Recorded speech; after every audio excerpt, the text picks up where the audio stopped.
राजस्थान का बजट 2023-24 जो प्रस्तुत हुआ था उसके बारे में।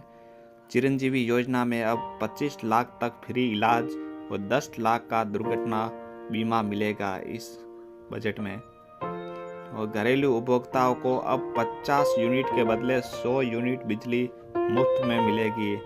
जो पहले 50 यूनिट थी अब 100 होगी। कोरोना में अनाथ हुए बच्चों को 18 वर्ष का होने पर सरकारी नौकरी, 500 रुपये में एलपीजी सिलेंडर बीपीएल व उज्ज्वला योजना में शामिल परिवारों को मिलेगी। महिलाओं को रोडवेज बसों में किराए पर अब मिलेगी 50% छूट। छात्र बस में कर सकेंगे 75 किलोमीटर की मुफ्त यात्रा। भर्ती परीक्षाओं में वन टाइम रजिस्ट्रेशन के बाद नहीं लगेगा कोई शुल्क नहीं लगेगा। आरटीई के तहत छात्राओं के साथ अब छात्रों को भी 12वीं तक निःशुल्क शिक्षा।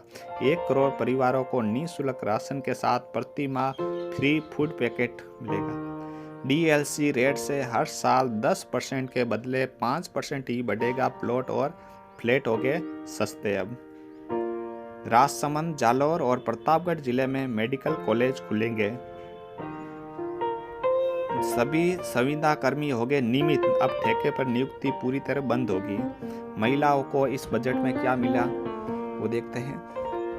8000 आंगनवाड़ी और 2000 मिनी आंगनवाड़ी केंद्र खुले गए जिसमें महिलाओं को नौकरी मिलेगी। मतलब ये खोलेंगे केंद्र।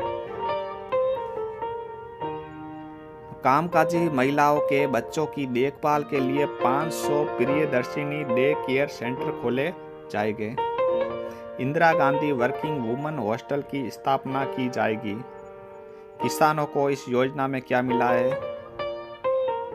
कृषि आधारित उद्योगों और एग्री स्टार्टअप के लिए डीएलसी की दरें कृषि भूमि के बराबर ही होगी। ऐप के जरिए किसान खुद ऑनलाइन गिरदावरी कर सकते हैं। इनके लिए 12 करोड़ की लागत से सिस्टम तैयार किए जाने का ऐलान। और सहकारी बैंकों से 3000 करोड़ के ब्याज मुक्त ऋण की घोषणा। इसके लिए 1050 करोड़। जैविक खेती के लिए 50,000 किसानों को 5000 की इनपुट सब्सिडी दी जाएगी। जयपुर, जोधपुर में ऑर्गेनिक प्रोडक्ट मार्ट खोले जाएंगे।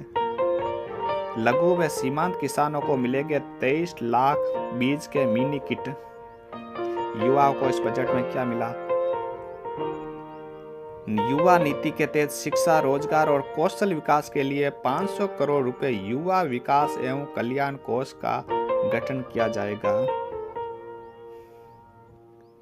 युवाओं को रोजगार उपलब्ध कराने के लिए 100 मेगा जॉब फेयर लगाए जाएंगे।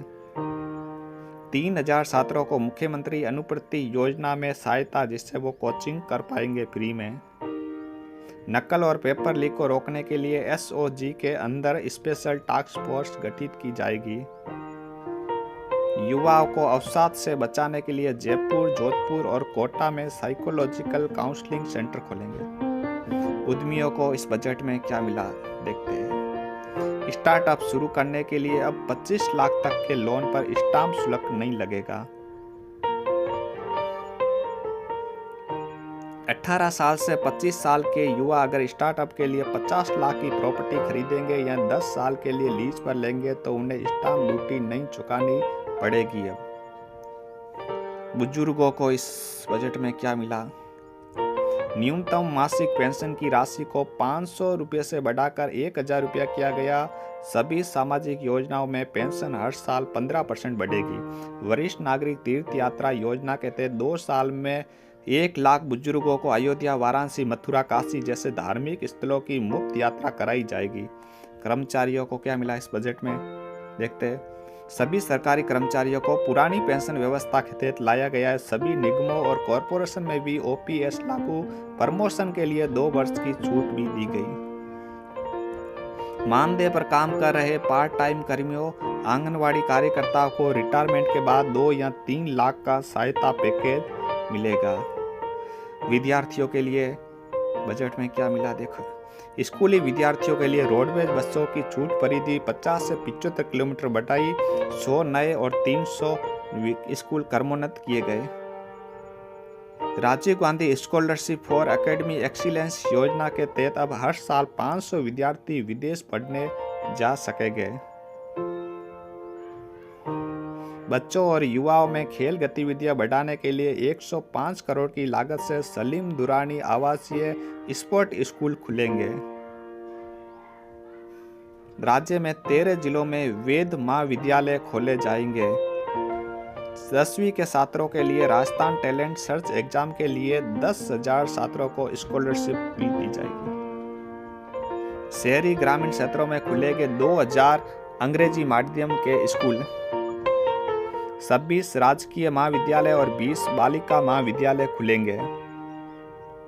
श्रमिकों लेबर के लिए देखते हैं क्या है बजट में। 100 करोड़ रुपए की राशि से मुख्यमंत्री चिरंजीवी श्रमिक संबल योजना लागू होगी। इसके अंतर्गत 7 दिन तक 200 रुपये प्रति दिन की सहायता दी जाएगी। इंदिरा रसोई की संख्या 1000 से बढ़ाकर 2000 की जाएगी, जिस पर 700 करोड़ रुपए का अतिरिक्त खर्चा आएगा। 1 लाख युवा लाभान्वित होंगे विश्वकर्मा कामगार कल्याण योजना से होंगे। दिव्यांगों के लिए देखते हैं 5 लाख दिव्यांग लड़की से विवाह करने वाले लड़के को दिए जाएंगे। मुख्यमंत्री दिव्यांग स्कूटी योजना के अंतर्गत आगामी वर्ष में 5000 स्कूटी वितरित की जाएगी। जोधपुर में बनेगा दिव्यांग विश्वविद्यालय। अल्प आय वर्ग के विशेष योग्यजनों को स्वरोजगार के लिए आर्थिक सहायता के तहत दी जाने वाली राशि 10,000 से बढ़ाकर अब 20,000 की जाएगी। Thank you. वीडियो अच्छा लगे तो लाइक सब्सक्राइब करें।